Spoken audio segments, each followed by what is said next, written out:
In this one we can see a Russian convoy driving to the front, when suddenly a Ukrainian Terminator Lara jumps out of the bushes, takes a moment to analyze the target and then sends the invaders straight to hell. Ебать, ты что зас? Ух ты ж!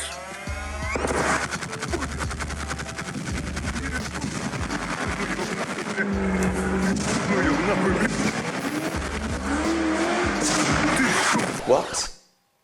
What do you mean it's fake? But it looks so good. What? Sorry guys, this one is fake. It's my fantasy. It's not real. But the next one is real. In this video we can see Ivan running from the Ukrainian drone chasing him. Ivan decides to take cover under the tree because in Soviet Russia tree leaves are strong and keep nades away. But he forgot he's in Ukraine and boom, he gets knocked out cold. My friends, before I go on, I wish to thank the Patreons. They are the people who support this channel no matter what. They take a lot of worry off my back. So I'll be pronouncing them with my Estonian pronunciation, butchering their names in good faith. We have Rick Williams, Rodolfo A. Lopez, Adam Rutk, David Zirbel, Graham Ermter, Ian Pratt, Christian Breutel, Alexei Sirenko, Dennis Matteo Anderson, Urs Lokher, Oleg Kaskenko, PC Simo Licht. Thank you so much to these people. Each and every one of those has helped me out a lot. If you like the channel, the Patreon link is in the description below. Thank you, my friends. In this video, we can see a Russian convoy near Kherson. Two of the troops walk away from the convoy to their dead comrade. But suddenly one of the dudes gets knocked out cold by the Ukrainian 36th Separate Marine Brigade fighters. The other Ivan, well, he tries to do what they do in the movies. He tries to take his wounded body to his back and carry him away, but he discovers it's a lot harder than it looks like in the movies. And then he decides, pochuy, and he runs for it as they do. Snake Island, it's back! But it's not what you think. Russia has actually withdrew its forces from the Snake Island because it has proven to be a graveyard for the Russian forces. Ukrainians have destroyed 4 different contingents of Russian forces on the island. And adding to that, Ukrainians also sunk 3 vessels on the sea near the island. After the Russians left, they bombed the island with phosphorus to destroy any equipment so the Ukrainians couldn't capture it. But Ukrainians don't want to capture it. We have a video where Bayraktars are destroying yet more abandoned equipment from the island, so the island would totally be cleared of Russians and their equipment. Now once again Ukrainian flag waves upon the island. The truth is though that Ukrainian flag waves on it, but they cannot occupy the island because the island is very easy to hit from the Russian side and from the Ukrainian side. So neither side can take the island because it's too risky to hold. But I see Russians leaving the island as a victory for the Ukrainians. In the last video I talked about the Kalibr cruise missiles and how they don't hit their targets. About 50% connects to the targets and the other half just falls to the ground, misses the targets, or is shot down by Ukrainians' anti-air defense systems, which have increased in numbers around big cities. We actually have this video where Ukrainians are actively shooting down Russian missiles and we can see it with our own eyes. Last night, for example, Russia shot 6 Kalibr cruise missiles, out of which 5 were shot down by Ukrainian anti-air systems. That's pretty darn effective.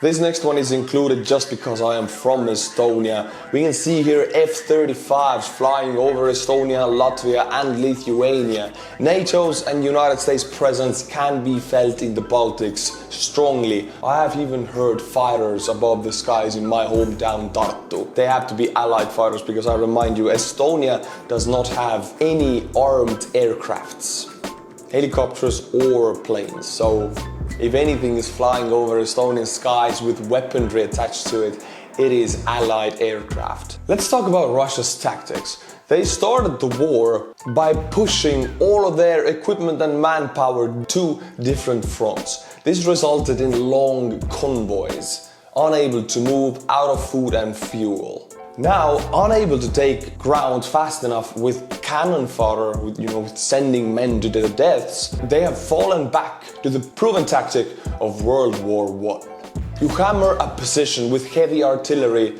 a town for example, for a month. Then you send in a small unit to determine if you can take the city or not. If not, you hammer it another month. Destroy every building in that city. That's the tactic they used in Grozny, the Second Chechen War, which Russia won and occupied Chechnya. They destroyed that city brick by brick with artillery. They're using the same tactic in Ukraine because Russian troops are quite unable to take ground. Any gains they have right now is thanks to massive artillery bombardments. But these tactics require unbelievable amounts of artillery and ammunition. They also require ammunition depots where large stockpiles of ammunition are stored close to the front lines. So this tactic has worked. But in the past 72 hours, Ukrainian capabilities have gotten an increase, which changes everything. We're talking about HIMARS. We've talked about them before, but now Ukraine has really ramped up their usage in the war. Over 20 plus Russian ammunition stockpiles, depots have been hit in the past 72 hours. There are small flares of ammunition burning to the ground all over the fronts. And it is already decreasing Russian artillery fire effectiveness. Ukraine only has 4 HIMARS. They're doing God's work. They're incredibly effective and precise. They can hit the target with only 5 meters sway for 80 kilometers. Ukrainians mostly use HIMARS at night to avoid any detection. Missile trucks right ahead to the position of firing, then the HIMARS follow. Within 5 minutes they shoot their payload and then they leave to avoid counterfire. All of these videos are just a small piece of what's going on. In this one you can see a huge Russian ammunition depot blown to smithereens. The cloud resembles a nuclear mushroom. These only 4 HIMARS are actively changing the game for Russians and Ukrainians.